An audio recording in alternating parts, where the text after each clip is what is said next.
Europe 1. Le grand direct de l'actu avec Jean-Marc Morandini. Et si vous avez acheté un bien immobilier et que vous êtes au début de votre remboursement, vous avez tout intérêt à renégocier votre prêt. En 70 ans, les taux d'intérêt n'ont jamais été aussi bas. C'est une enquête du Particulier qui publie un dossier intitulé Crédit immobilier renégocié de toute urgence. Profitez des taux historiquement bas, réduisez le coût de votre assurance emprunteur. Avec nous pour en parler, Valérie Valinstin, bonjour. Bonjour. Merci d'être avec nous. Vous êtes journaliste au mensuel Le Particulier. Question de base, tout d'abord, pourquoi y a-t-il écrit renégocier de toute urgence en titre? Pourquoi est-ce qu'il y a urgence? Parce que vous venez de le dire, les taux n'ont jamais été aussi bas. Aujourd'hui, il est possible d'emprunter à 1%. 1% lorsqu'on a un bon dossier qu'on emprunte sur 10 ans. Enfin, pour résumer, aujourd'hui, on peut souscrire un crédit immobilier à moins de 2%.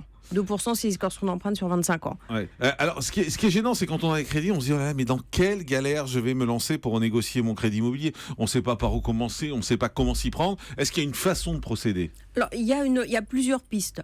La première, c'est d'aller voir sa banque auprès de laquelle on a souscrit le crédit immobilier. Si on n'est pas satisfait des conditions, alors là, lorsqu'on va voir sa banque, ça s'appelle une renégociation de crédit. Si l'on n'est pas Et on leur dit simplement, je veux un taux plus faible.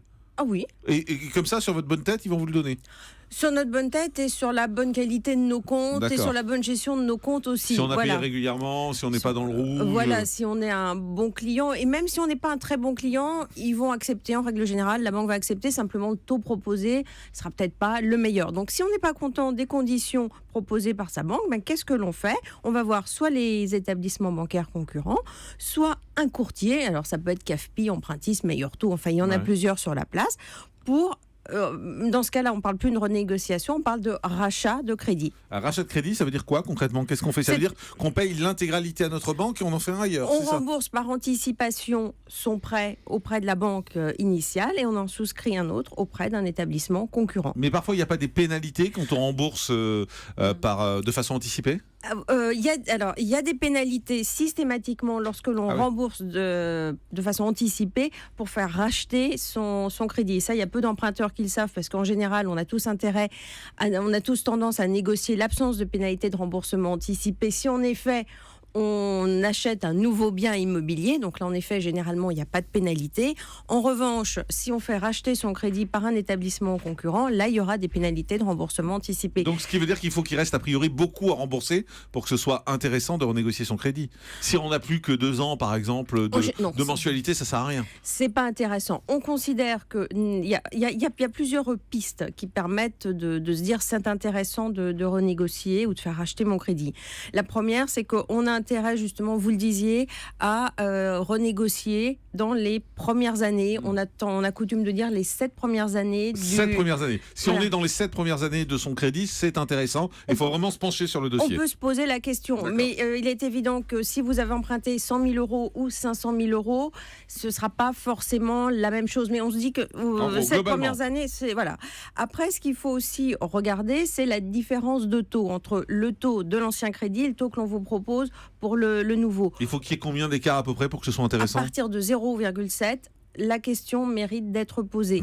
Et attention, dernier point à prendre en considération, si on envisage de revendre son logement d'ici 12 à 18 mois ou 24 mois, c'est pas la peine de renégocier parce qu'une renégociation, a fortiori un rachat de crédit, ça engendre des frais de dossier, des frais de remboursement de pénalité, des frais de remboursement de pénalité anticipés si l'on change de banque. Donc ça n'a pas d'intérêt de renégocier son crédit si on envisage de vendre le bien d'ici 1 an ou 2. 2 questions très concrètes. Est-ce qu'aujourd'hui, il faut se dire que l'un des intérêts finalement de cette renégociation, c'est d'avoir des mensualités plus faibles ou un taux ou une durée de remboursement plus courte? Qu'est-ce qu'il faut privilégier?